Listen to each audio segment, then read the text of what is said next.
Di sini saya akan menjelaskan tentang pengertian cross-docking.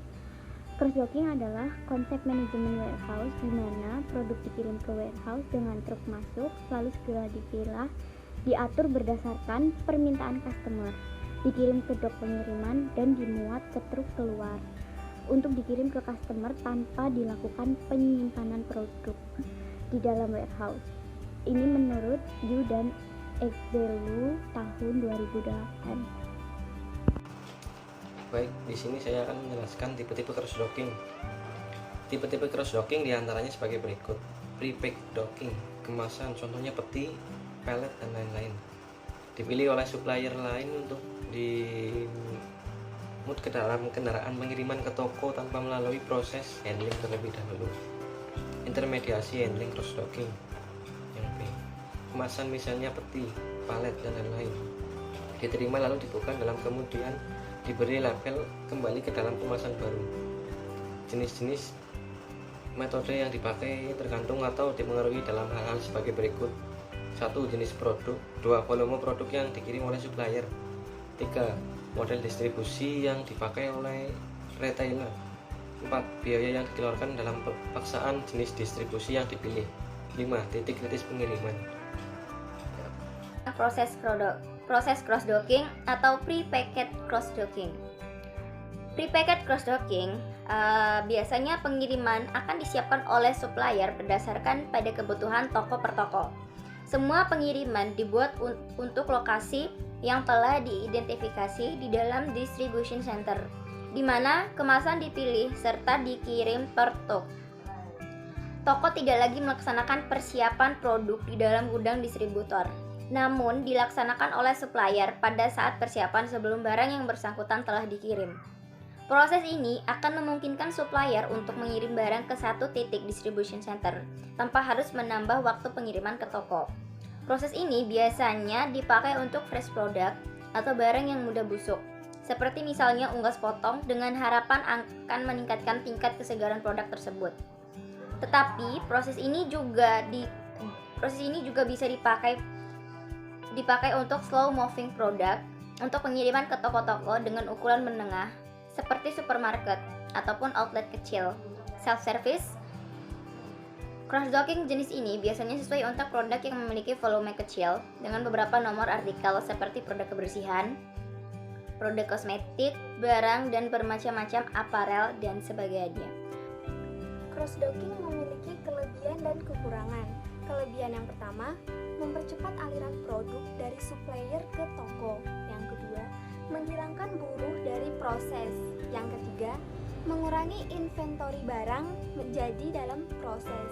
Yang keempat, mengurangi kebutuhan terhadap fasilitas distribusi. Untuk kekurangan yang pertama, yaitu truk yang digunakan harus sesuai dengan kapasitas yang diperlukan.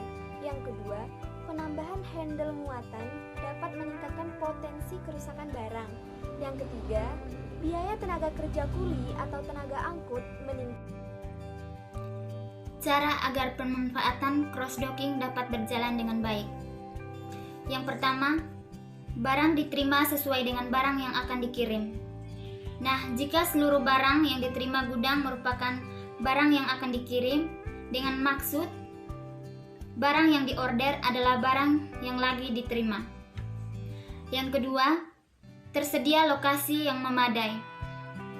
Lokasi tersebut digunakan untuk membongkar barang terlebih dahulu dari gudang.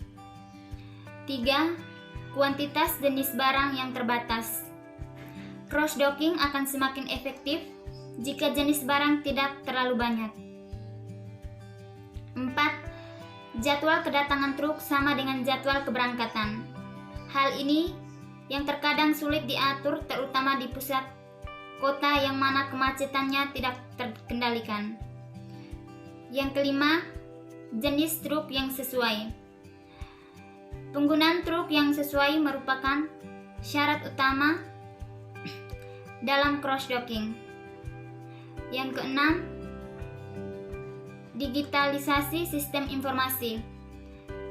Ini penting dikarenakan cross-docking yang murni adalah pemindahan muatan antar truk. tentang contoh-contoh gudang cross docking atau gudang transit di Indonesia. Yang pertama, ada PT Mitra Adira Utama yang mengelola 8 gudang dengan luas 23.000 hektar yang berlokasi di Cikarang, Jakarta. Yang kedua, ada PT Serasi Logistik Indonesia atau Selog hubungan cross docking Cikarang yang memiliki warehouse di Nagasari, Jawa Barat, Bekasi tepatnya. Yang ketiga ada GAC Samudra Logistik Service yang terletak di Bekasi Selatan, tepatnya Pekayon Jaya, Jawa Barat. Yang keempat adalah Kamigumi Logistik Indonesia yang terletak di Bekasi City atau GIIC, Greenland International Industry Center. Pokok persoalan lain untuk mempertimbangkan kapan pelaksanaan atau pengaturan cross docking. Yang pertama, waktu pengiriman. Kendaraan yang mengirim barang ke distribution center membutuhkan koordinasi secara hati-hati, khususnya sistem jadwal dan booking yang akan disetujui oleh supplier. Dengan demikian, waktu kedatangan kendaraan diatur bergiliran pada hari kerja. Yang kedua, keterbatasan ruang. Ruang untuk transshipment atau cross docking di dalam distribution center sering kali terbatas. Pertimbangan yang signifikan harus diberikan untuk pengaturan waktu padat saat di mana penggunaan ruang yang ada dan by door berada di bawah tekanan tinggi. Yang ketiga, Mechanical Handling Equipment atau MHE. Jumlah dan jenis MHE pada distribution center akan seringkali menentukan seberapa cepat dan efisiennya muatan kendaraan dapat diproses. 4. Atau yang terakhir, Human Resource. Penjadwalan pengiriman, keterbatasan ruang, dan ketersediaan MHE semuanya akan berpengaruh terhadap jumlah orang yang dibutuhkan untuk menyelenggarakan fungsi cross docking dari gudang.